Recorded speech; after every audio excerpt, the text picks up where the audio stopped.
کے دو فرد دیکھے، حدیث پاک میں آتا ہے نبی پاک نے ان کے ساتھ ملنے سے انکار کر دیا، آپ نہیں ان کے ساتھ ملے، آپ نے چہرہ انور ان کی طرف نہیں کیا۔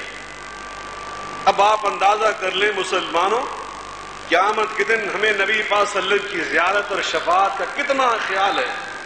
اللہ پاک ہر مسلمان کو نصیب فرمائے، کہیں ایسا نہ ہو کہ وہاں سے ہم دھتکار دیے جائیں، اللہ اکبر، وہاں سے ہم نکال دیے جائیں۔ حدیث پاک میں آتا ہے نبی پاک صلی اللہ علیہ وسلم حوض کوثر پہ ہوں گے، ہر آنے والے کو پانی پلا رہے ہیں، جو امتی آ رہا ہے پانی پلا رہا ہے۔ صحابہ کرام نے عرض کی اللہ کے رسول وہاں تو اتنی خلقت ہوگی، 1,00,000 کئی ہزار نبیوں کے امتی ہوں گے، آپ اپنی امت کو کیسے پہچانیں گے؟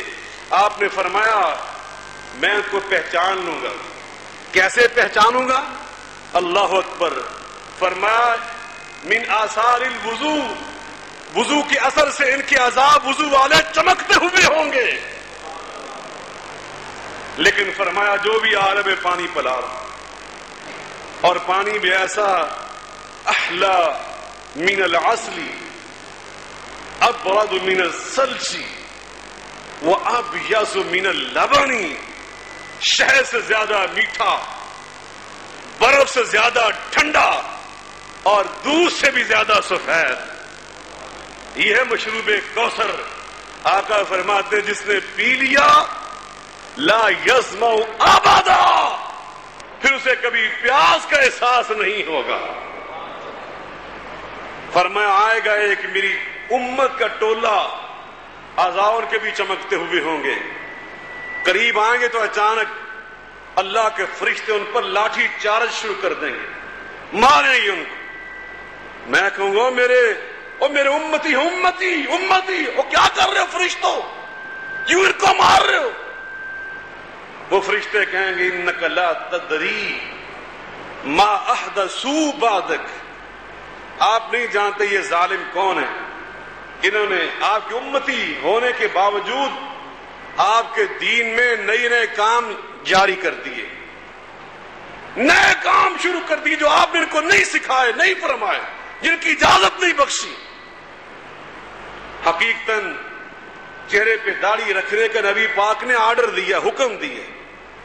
آپ فرماتے خالف الیہود والنصارى، یہودیوں عیسائیوں کی مخالفت کرو۔ کیسے؟ واعفوا اللحى، داڑھیوں کو بڑھاؤ، داڑھی پوری رکھو۔ اللہ اکبر، اللہ ہمیں پوری داڑھی رکھنے کی توفیق عطا فرمائے۔ یہ اللہ کی فطرت ہے جس پہ اللہ نے پیدا کیا، اور حضرت جبریل امین فرماتے اخترت الفطرہ، آپ نے فطرت کا انتخاب کیا۔ آقا فرماتے ہیں پھر ہم وہاں سے چلے، پہلے آسمان پر پہنچے، فرشتے نے سوال جواب کیا، جبریل نے جواب دیا، درمیان میں ایک دروازہ ہے، ادھر بھی فرشتہ ادھر بھی فرشتہ، سوال و جواب۔ کون ہے آپ کے ساتھ؟ کہا محمد صلی اللہ علیہ وسلم۔ انہیں بلایا گیا؟ جبریل کہتے ہیں ہاں ان کو بلایا گیا، وقد بعث الیہ، باقاعدہ رب کے بلانے پہ یہ آ رہے ہیں۔ یہ سوال و جواب، درمیان میں دروازہ ہے، رکاوٹ ہے۔ فرشتوں کے سوال و جواب نے ہمیں عقیدہ سمجھایا۔ قل لا يعلم من في السماوات والأرض الغيب،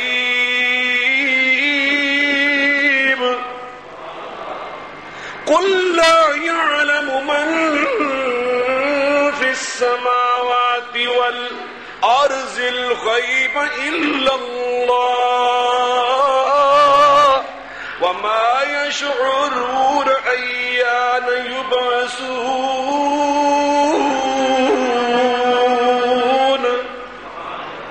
کہہ دیجئے میرے حبیب مکرم صلی اللہ علیہ وسلم، چاہے کوئی آسمان پہ رہتا ہے چاہے زمین پہ بستا ہے، ان میں سے کوئی بھی علم غیب نہیں رکھتا الا اللہ، مگر کون؟ اللہ۔ وہ فرشتہ کہاں پہ رہتے ہیں؟ مل کے بولیں۔ اللہ قرآن میں فرما رہا ہے، یہ نہ غلط فہمی کا شکار ہو جانا کہ شاید فرشتے یہ غیب کو جانتے، فرمایا نہیں، الا اللہ، یہ استحقاق ہے تو کس کا؟ ان اللہ یعلم غیب السماوات والارض. سورہ الحجرات کی آخری آیت.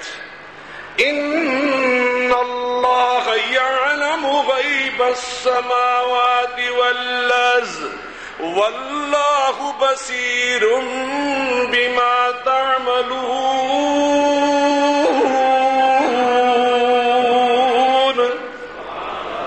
ان اللہ بے شک اللہ، بے شک سبحان اللہ. رب عقیدہ بیان کرنے پہ آتا ہے تو الفاظ کیسے پیارے استعمال کرتا ہے. ان اللہ بے شک اللہ یعلم غیب السماوات والارض جانتا ہے آسمانوں کے غیب کو بھی اور زمین کے غیب کو بھی. یہ قرآن ہے، اس کا ترجمہ گھر جا کے پڑھ لینا. واللہ بصیر بما تعملون.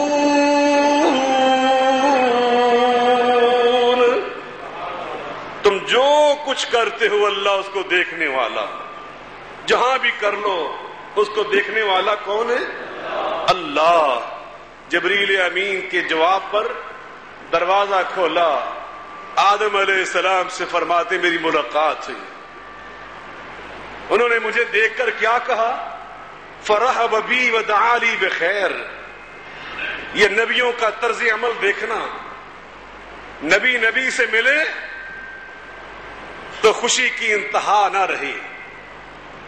یہاں مسلمان سے ملتا ہے تو بعض اوقات دیکھا یہ جاتا ہے چہرے پہ تکبر کے آثار، یبوست، خشکی، تیور چڑھے ہوئے، تکبر سے گردن میں سریا، گردن اکڑی ہوئی.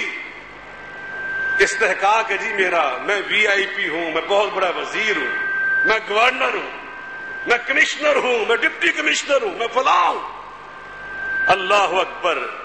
مسلمان سے ملے تو نبی کریم علیہ السلام نے ہمیں یہ تعلیم دی ہے طلاقت الوجہ.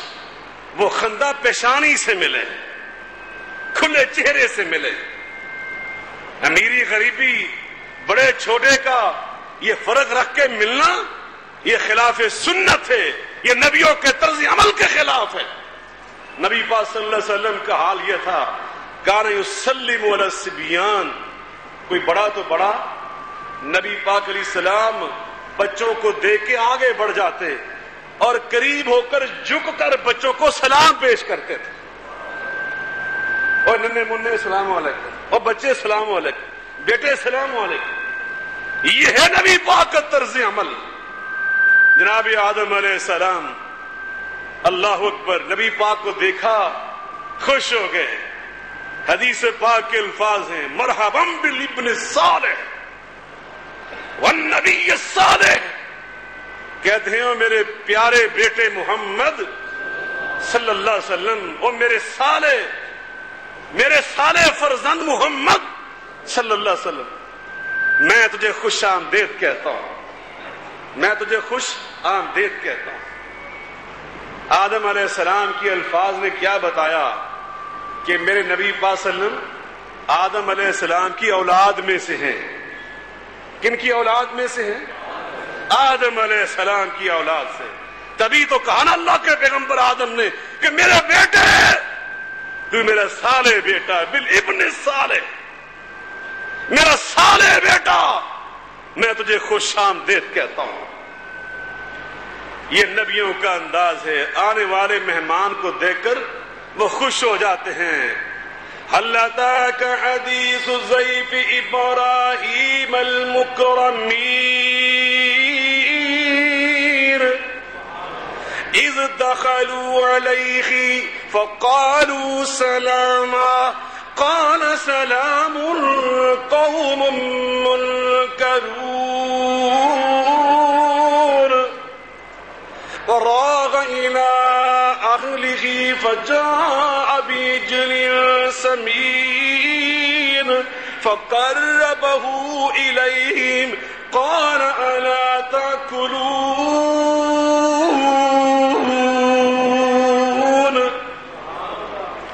نبی اتنے مہمان نواز ہوا کرتے تھے. اللہ پاک ابراہیم علیہ السلام کی مہمان نوازی کا تذکرہ قرآن پاک میں کرتا ہے. ابراہیم علیہ السلام کے پاس مہمان آئے, انہوں نے کہا جی السلام علیکم. آپ جواب میں کیا کہتے ہیں؟ قال السلام وعلیکم السلام. دل میں کہا قوم منکرون, یہ اجنبی سے لوگ ہیں, کبھی پہلے میں نے دیکھے نہیں ہیں, کبھی پہلے ملاقات نہیں ان سے ہوئی. چلیے جن کو پہچانا نہیں ہے یہ کون ہے, ان کی خاطر گھر گئے. کیا کیا؟ اللہ اکبر. فجاء بعجل سمین, گھر میں ایک موٹا تازہ گائے کا بچڑا تھا, اس کو ذبح کر دیا, گوشت بھون کر لائے. جن کو پہچانا نہیں کہ یہ کون ہے, مگر مہمان ہیں میرے, بس آگے میرے پاس. یہ ان کا حق ہے کہ ان کی خدمت کی جائے اور ان کی مہمان نوازی کی جائے. نبی کریم علیہ السلام فرماتے ہیں من کان منکم یؤمن باللہ والیوم الآخر فلیکرم ضیفا. تم میں سے جو اللہ پر اور قیامت پر ایمان رکھتا ہے اس کا فرض ہے کہ مہمان کی خدمت کرے, مہمان نوازی کرے, اس کا اکرام اور احترام کرے, خوش اخلاقی کے ساتھ اس کا سامنا کرے, خندہ پیشانی سے پیش آئے. نبی پاک صلی اللہ علیہ وسلم فرماتے ہیں کل تکبیرۃ صدقہ وکل تحلیلۃ صدقہ وکل تسبیحۃ صدقہ وکل تحمیدۃ صدقہ. جب بندہ ایک بار کہتا ہے نا اللہ اکبر, اللہ اس کا صدقہ شمار کر لیتا ہے. ایک بار کہا سبحان اللہ, صدقہ شمار کر لیا. ایک بار کہا الحمدللہ, صدقہ شمار کر لیا. ایک بار کہا لا الہ الا اللہ, تو صدقہ شمار کر لیا. فرمایا اگر کسی کے ساتھ تعاون کیا, کوئی چیز اٹھا کر اس کی سواری پہ رکھ دی, اللہ صدقہ شمار کر لیتا ہے. راستے میں کوئی رکاوٹ دیکھی, ہٹا دی, صدقہ شمار کر لیتا ہے. کوئی مسلمان ملنے آیا, خندہ پیشانی سے پیش آیا, اللہ صدقہ شمار کر لیتا ہے. خندہ پیشانی سے ملا کرو, یہ نبیوں کی سنت ہے, یہ پیغام معراج ہے. ودعا لی بخیر, فرمایا مجھے بلائی کی اور خیر کی دعائیں دیں. دعا دیا کرو ایک دوسرے کو, بد دعائیں نہ دیا کرو. بد دعا دینا یہ مسلمان کا شیوا نہیں ہے.